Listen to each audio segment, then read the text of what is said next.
मेरे बहुत सारे व्यूअर्स ने पूछा है कि इंग्लिश राइटिंग कैसे करें, इंग्लिश में डायरी कैसे लिखें। So this comes out to be one of the most requested videos. अगर आपको इंग्लिश राइटिंग स्टार्ट करनी है और सही इंग्लिश सीखनी है तो इस वीडियो को एंड तक ज़रूर देखिए। इस वीडियो में मैं आपको बताऊंगी कि इंग्लिश राइटिंग स्टार्ट कैसे करें और उसे लगातार इम्प्रूव कैसे करें। यही नहीं, मैं आपको ये भी बताऊंगी कि गलत इंग्लिश राइटिंग सीखने से कैसे बचें। Hello friends, my name is Vidu and I welcome you to books and more Hindi. Let's get started. जब आप इंग्लिश राइटिंग स्टार्ट करते हैं तो फर्स्ट स्टेप क्या होना चाहिए? सोचना बंद कीजिए और लिखना शुरू करिए, क्योंकि यही फर्स्ट स्टेप है स्टार्ट राइटिंग। आपको हर रोज कंसिस्टेंटली लिखना है, बिना गिव अप किए, बिना डरे हुए। जैसे आप खाना खाते हैं, पानी पीते हैं, ये आपकी ज़रूरतें हैं जो आप रोज़ करते हैं, उतना ही ज़रूरी इस राइटिंग को भी ट्रीट करिए। क्या आप खाना खाते हुए या पानी पीते हुए सोचते हैं कि मैं ये नहीं करूँगा, शायद मुझसे गलत हो जाएगा? नहीं। वैसे ही राइटिंग में भी आप ये मत सोचिए कि आप गलती करेंगे, बस आप रोज़ लिखिए। अब सवाल ये उठता है कि क्या लिखें और कैसे शुरू करें। अब स्टार्ट राइटिंग कहना तो ईजी है, पर डायरी में लिखें क्या? That is the question which many people have. अगर आप कुछ सीख रहे हैं, आप कुछ लर्न कर रहे हैं, तो आप नोट्स बना सकते हैं, उसको लिख सकते हैं। अगर आपकी कोई कॉन्वर्सेशन हुई हो, कोई बातचीत हुई हो किसी से, आप उसको लिख सकते हैं। या फिर अगले दिन अगर आपको किसी से कुछ बातचीत करनी हो, आप उसके बारे में लिख सकते हैं।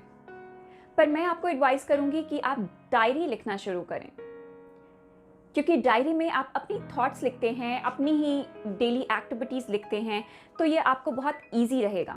अब डायरी लिखना कैसे शुरू करें? आप बहुत ही सिंपल और बेसिक सेंटेंसेस फ्रेम करिए। अब मान लीजिए फर्स्ट डे आपने शुरू किया और डायरी में कुछ ऐसा लिखा, I got up early in the morning, I drank a glass of water, I read a book for 30 minutes. Simple. इसमें छोटे छोटे सेंटेंसेस में ब्रेक किया है और बहुत ही सिंपली एक्सप्लेन की है अपनी बातें। कोई फैंसी वर्ड्स यूज करने की जरूरत नहीं है, कोई हाई फाई लैंग्वेज यूज करने की जरूरत नहीं है। एकदम simple, to the point, and break your sentences in smaller sentences. अब इसके बाद क्या आप अपने सेंटेंसेस ठीक से फ्रेम कर पा रहे हैं? वेट, क्या आप ठीक सेंटेंसेस लिख रहे हैं? क्या वो एक्चुअली में सही हैं? ये जानना बहुत जरूरी है। अगर हम गलत लिखेंगे तो हम गलत सीखेंगे, तो सही तरीके से सीखना भी इंपॉर्टेंट है। जब आप अपने सेंटेंसेस फ्रेम करें और सेंटेंसेस लिखें, उन्हें आप वेरीफाई कर सकते हैं। आजकल मार्केट में बहुत सारी ऐप्स हैं, जैसे कि ग्रामरली। आप अपने सेंटेंसेस इस ऐप में डालिए, उसकी वेबसाइट पे डालिए और आपको वो ग्रामेटिकली ठीक करके देगी। इस ऐप का लिंक मैं डिस्क्रिप्शन में दे दूंगी, तो आप वहां से देख सकते हैं। तो ऐसे ही आप डेली प्रैक्टिस करिए, उन सेम सेंटेंसेस को प्रैक्टिस करते रहिए और फिर बिना ऐप के भी प्रैक्टिस करिए। कुछ टाइम बाद आपको महसूस होगा कि आप वो एकदम सही लिख पा रहे हैं विदाउट एनी हेल्प।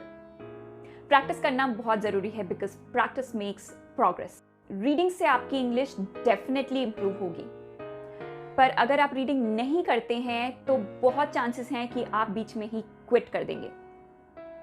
पर क्विट ना करें, इसका सबसे आसान तरीका है कि आप बहुत ही सिंपल बुक्स से स्टार्ट करें पढ़ना। जैसे बच्चों की स्टोरी बुक्स ले सकते हैं, उनसे शुरू करिए। वो स्टोरीज पढ़िए और फिर वो स्टोरीज आप खुद लिखिए। आप किसी ऐप की हेल्प ले सकते हैं, जैसे ग्रामरली या फिर कोई दूसरी ऐप, जिससे आप चेक कर पाएं कि जो आप लिख रहे हैं वो एक्चुअली में सही है और आप गलत चीज़ नहीं सीख रहे। इस स्टोरी को लिखते रहिए, रोज लिखिए, बार बार लिखिए और एक वीक बाद देखिए आपकी इंग्लिश राइटिंग स्किल्स कितनी इंप्रूव हुई हैं। आई एम श्योर ये ज़रूर इंप्रूव होंगी। और बल्कि आपको जो टॉपिक पसंद है, आप उस टाइप की स्टोरीज पढ़िए। अगर आपको उस टॉपिक में इंटरेस्ट है तो आप और भी अच्छा लिख पाएंगे। फीडबैक लेने से भी आपको अपनी कमियां पता चलती रहती हैं। तो आप दूसरों को, जो आपने स्टोरी इतनी प्रैक्टिस के बाद लिखी है, वो दूसरों को दिखाएं और उनसे फीडबैक लें। ऑप्टिमाइजिंग, ये स्टेप आप तभी करिए जब आप अपनी इंग्लिश राइटिंग में कॉन्फिडेंट फील करें। मान लेते हैं आपके बेसिक सेंटेंसेस अच्छे से फ्रेम हो रहे हैं और आप ठीक ठाक लिख पाते हैं, तो अब नेक्स्ट स्टेप है उसे इम्प्रूव करना। जैसे कि मैं कहती हूँ इंक्रीज योर वोकैबुलरी।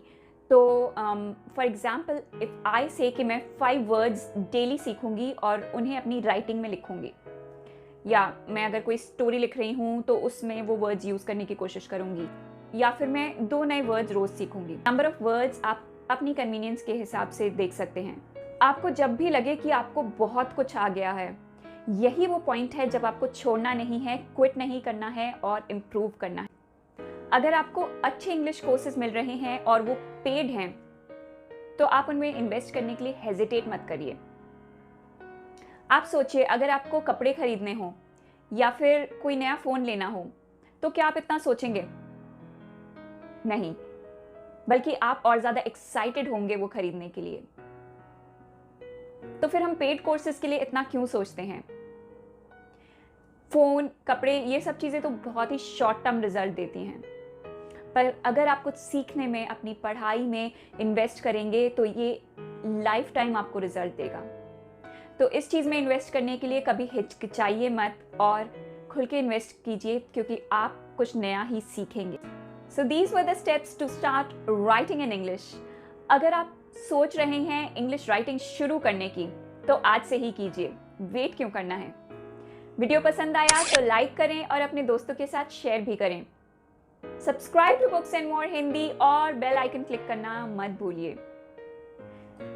आपके पास कोई भी सजेशंस या फीडबैक हो तो आप मुझे कमेंट सेक्शन या इंस्टाग्राम पे या फिर फेसबुक पे भी बता सकते हैं। See you soon in my next video. As always, thanks for watching.